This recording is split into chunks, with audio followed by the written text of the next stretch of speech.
Hola, somos el grupo de FESOF del Recreo y nosotros hicimos Rinse of Peace.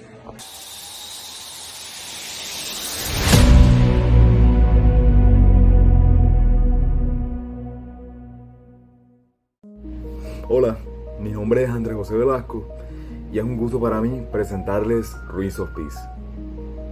Rinse of Peace es el proyecto que hemos estado desarrollando con el transcurso del año para presentarlo a esta competencia, FESOF. Lo que buscamos con el transcurso del proyecto es llevar acorde con la rúbrica que nos habían presentado y sobre todo presentar algo con lo que nosotros pudiéramos estar orgullosos. A la hora de trabajar en todo lo que tenía que ver con FESOF, nos dividimos por grupos.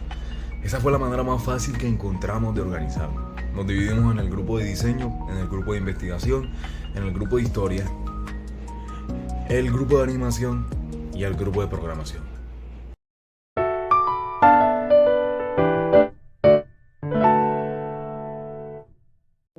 El grupo de historia trabajó con documentales, trabajó con documentos, trabajó con entrevistas que se le hacían a personas que eran damnificadas por estos hechos.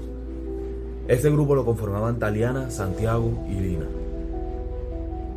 En Colombia, millones han vivido el conflicto armado, pero muchas de sus historias nunca fueron escuchadas. Nosotros decidimos contarlas desde otra perspectiva, a través de un videojuego. Un poco peculiar, lo sé, pero no por ello menos interesante.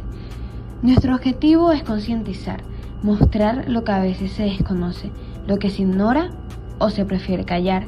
Queremos dar a conocer esas realidades que marcaron un país entero y que tienen consecuencias hoy en día, siendo aquellas muchas veces las que permanecen en la sombra. La historia que construimos gira en torno a dos hermanos. El mayor, llamado Carlos, empujado por la pobreza, termina uniéndose a la guerrilla como la única salida que ve para sobrevivir. Cabe resaltar que él también era una persona muy idealista y creía que de pronto la guerrilla le podría brindar esas salidas que no conseguía por medios normales o pues cotidianos, llamándolo de una forma. El menor queda solo, que se llama Luis José, sin entender muy bien las razones de la partida de su hermano Carlos, y es a través de él que se desarrollan distintos caminos que revelan las consecuencias de la guerra y el dolor de quienes fueron víctimas del conflicto. Para llegar a este resultado realizamos un proceso de investigación. Vimos testimonios, analizamos cómo era la vida en la guerrilla, en los campos y en los grupos armados. No queríamos que fuera un producto vacío, sino una experiencia que transmitiera memoria y reflexión. Nuestro trabajo se inspira en el Objetivo de Desarrollo Sostenible número 16. Paz, justicia e instituciones sólidas. Creemos que desde la memoria se construye la paz y que incluso un juego digital puede convertirse en una herramienta para generar conciencia y diálogo. Este no es un juego cualquiera, es un recordatorio. Es la voz de quienes vivieron lo que muchos no conocen.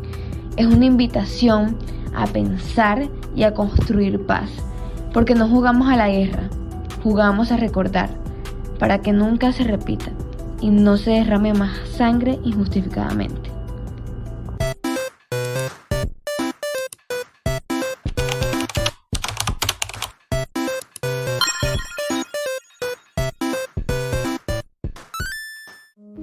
El grupo de diseño en sí lo conformaban dos personas, Karina y Lourdes, que eran las principales encargadas de los escenarios que iban a tener sus grandes cambios y esos diseños que buscábamos que no fueran ni tan simples ni tan complicados, que fueran diseños fáciles de entender y que fueran gustosos a la vista. Para animales y nuestros escenarios utilizamos una herramienta que fue un software de código abierto llamado LibreSprite, el cual fue muy amigable con nosotros debido a su entorno de desarrollo que se nos presentó flexible, aparte de eso era gratuito y nos ayudó mucho a la hora de la creación de estos personajes.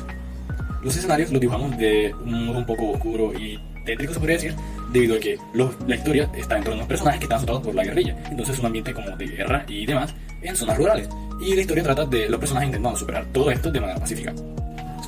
Para crear la música utilizamos un software gratuito también, se llama Cakewalk. el cual nos permitió ir probando los sonidos y crear un soundtrack completo para nuestro videojuego, el cual nos sirvió de mucho. Y así poder no tener canciones con copyright ni nada de eso, sino crear nosotros mismos y ir explorando. Las animaciones solían ser cambiados o hasta modificados y hechos propiamente por miembros del grupo de programación. El grupo de programación lo conformaban también 3 personas: Vladimir, Sebastián y yo. Sebastián se encargaba de trabajar las bases de los proyectos. Primero trabajamos en Godot. Ese trabajo que hicimos en Godot, Sebastián lo empezó. Nos dio un ejemplo, nos dio una taberna que llevaba las mecánicas de un juego que ya hay, Undertale. En esta taberna estaban las colisiones, los movimientos que prácticamente funcionaban a base de variables y de los nodos que usaba Godot. Los nodos de Godot eran cómodos, pero no era lo que buscábamos. Complicaban muchas veces procesos que en GameMaker se nos hicieron más fáciles.